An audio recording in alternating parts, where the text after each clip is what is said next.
What's up, ladies and gentlemen? This is Chris, and of course, this is my channel, Born on 11/9/70. And as always, all you free thinkers out there, I welcome you to my channel.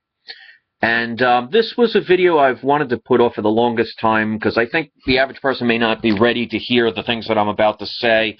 But I think with the topics of programming, asking questions, using logic and reason, I think it's time that we can actually discuss this like adults. And that is, like the title says, religion. Now, before I get into anything, I know there are people that are extremely emotional, passionate, and defensive about religion. So this is not to insult anyone. This is to make people think in an alternative way, to see the programming that has been going on for thousands of years. So what I ask people is to not let emotion affect you listening to this video. So if you are a highly religious person, this video is not meant to insult you. I am here to try and talk about all things, even things that may not seem popular, because talking about truth, talking about honesty, trying to help people, you can't only talk about certain things and stay away from others for fear of offending people. But I'm not going to be here to insult anyone. So all I ask is, if you are an extremely religious person, to shut off your emotions the best that you can. Listen to what I say using logic and reason. The fact that I'm talking about this in the beginning of the video should help you understand that. I'm not here to insult anybody. I'm not here to make fun of anyone.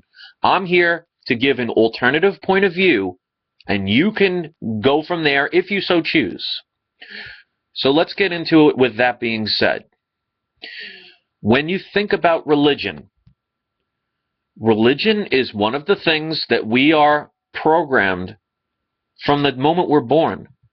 Especially if you're Catholic and you've ever had your head dipped in that water, your parents are conditioning you from day one. When you get your christening, when you go and get your communion. Let me explain. There is not a person on the planet that has ever seen God. Now, there might be people that say that they've seen God, any God, but no one has any proof. In other words, nobody out there has a picture with God or Jesus sitting on their bed, and he said, yeah, take a picture. I want the world to see me. No one has a video recording of a conversation. There is no proof that you can see that shows that they exist. So, and again, please don't get angry. I want you to eliminate the emotion. I want you to think of how you came to learn about whatever God or gods that you believe in. You have been told about them. You did not wake up when you were 2 years old and all of a sudden a bright light came down from the sky and God came, or whatever God you believe in, came down before you and said, I am your God, this is what you need to do, this is your purpose. God has never came down and announced to the world, here I am. Now, most people will be told, because religion is very good at controlling people, is to say, well, you have to base it on faith. So that's their way of saying, even though we can't prove it, even though there is no physical evidence, even though nobody in the world has gathered together and seen any God throughout history, we want you to just take our word for it. And we do, because it's very passionate. They take advantage of our emotions. Like I've said in so many videos, the best way to control people is through their emotions. Not all emotions that they do are hateful, angry ones. There are loving ones. And they take advantage of people's good heart and good nature, the people who want to help heal the world. People like me were always very naive when it came to that. We were very overly trusting. I had to learn that. And that's one of the things I thank my trolls and haters for, is they actually helped teach me to learn that not everybody is a genuinely good person. So that did serve a purpose. But think about religion in a different way, and it may make you think. I'm not saying there is no God or gods. I don't know. But there's nothing wrong with asking questions, because think of it this way. and I said this as a response to new subscribers' comments, and I appreciate their comments.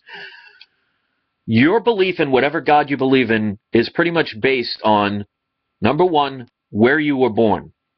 Because if you were born in America, you're most likely either Catholic or Christian. Of course, there are always exceptions, but the average people in America would be Catholic or Christian. Well, if you were born in China, the average person would probably view Buddha as their god. If you were born in India, you probably have, is it Krishna? Or I forget what the god's name is, so if somebody wants to mention it, I'd appreciate that, but that's a different god. If you would have been born in Israel, you would believe that Jesus might have been a man, but he wasn't the Son of God. So what you believe in, and it's nothing more than a belief, is, number one, based on where you are. So that's a roll of the dice right there. Now factor in what age you were born in. Because if you were born back in the days of the Roman Empire, the Babylonians, the Romans, the Egyptians, I think I said Romans twice, but the Egyptians, the Greeks, they believed in many gods. So who would be right?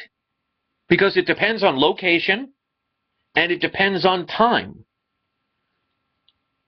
And people have been conditioned to hate other people. There will be people that, even though I told people to try and eliminate the emotion, they will be so defensive and so angry that they will lash out and want to hate me for doing nothing more than saying, hey, think, use logic. Because like I said, I cannot prove there are real gods or not. I cannot prove if there is one God or several gods. Which religion is right?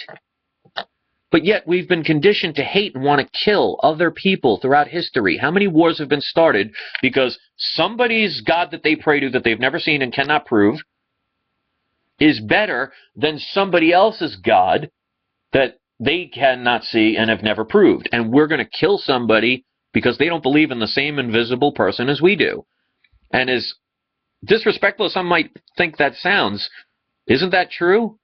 Well, if you can't see something, it's an invisible. And if you read things like the Bible, they talk about how God created man in their image. Their means plural. And in the Bible, in Genesis, it talks about how God created man, Adam and Eve, to replenish the earth. Replenish means you're doing it over again. Now, of course, things could be taken out of context. They could have misread or misinterpreted the original language. But the point of the matter is, it's just another form of control which gets millions of people to want to hurt others or hate others because they do not agree with the same thing you do. And yes, it does give people comfort. And yes, it does make people feel good.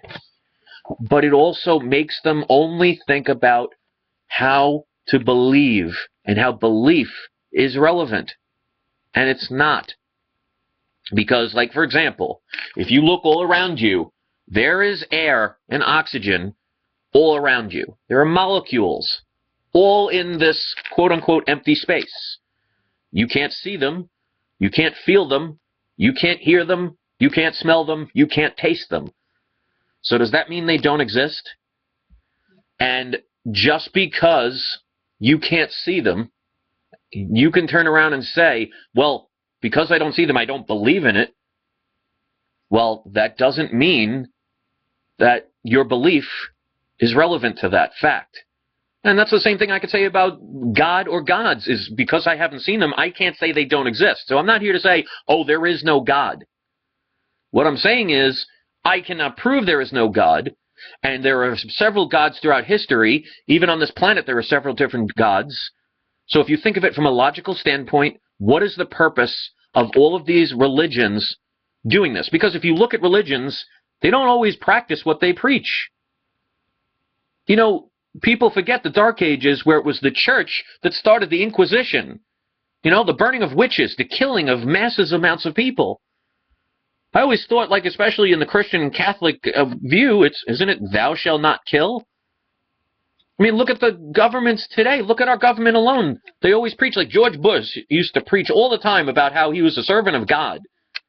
But yet, he never practiced what God is supposed to be about. So it's good to have belief systems. Like, for example, if you follow what you believe. I have people that have trolled me that are supposed to be religious people, and they do nothing but hate. But think about that. The people that will get mad, and I find the most angry, hateful, abusive people tend to be the most religious. I mean, think of it about how thou shalt not kill, and there are people out there that have bombed abortion clinics, murdering people. Well, thou shalt not kill. There is nothing in that commandment that says thou shalt not kill unless you think it's doing good and backing up my play. So you see how the conditioning comes? Is that you may believe in something, but if this makes you angry and makes you hate me, or you unsubscribe because I made you think in a different way, then it shows the programming that you have, and it's not easy to let go. Because if you have a faith, and it teaches you to be good, and it teaches you to be good to others, and you're doing the positive things, then yes, that is a beautiful thing to believe in. It's an idea. Just think of it that way. I'm not going to make this video that much longer. I want people to discuss this. I want people to be able to discuss this without name-calling, without emotion, without anger, without hatred, is just communicate. I'm not telling you what to believe in. I'm just showing you with all the different types of propaganda and programs and agendas that religion is the oldest trick in the divide and conquer book. Because there will be people who once liked me that will watch this video and now not like me because of their religious belief. And if that's the case, I can't help you. Because I'm not here to disrespect, like I said. I'm not here to attack. I'm here to give people alternative perspectives to make them think. And if you can't handle that, then maybe you're just not ready to get to that next level. Enlightenment is being able to discuss everything, not just what makes you comfortable, not what makes you safe. It's the things everywhere. And until people can actually discuss, like rational people, every single topic, even ones you're passionate about or fearful of, we're never going to transcend. So that's my purpose. Some will see that. Very few will see that. But there will be people who will understand the purpose of this video. There will be some people that will use it as a personal attack. And if you are a religious person and you're hating me right now, then you're not really as religious as you think you are. It's like Bill Hicks once said, you know, when he was talking about religion and one of his fans came up to him and said, I don't like what you were talking about. And Bill Hicks just turned around and said, so forgive me.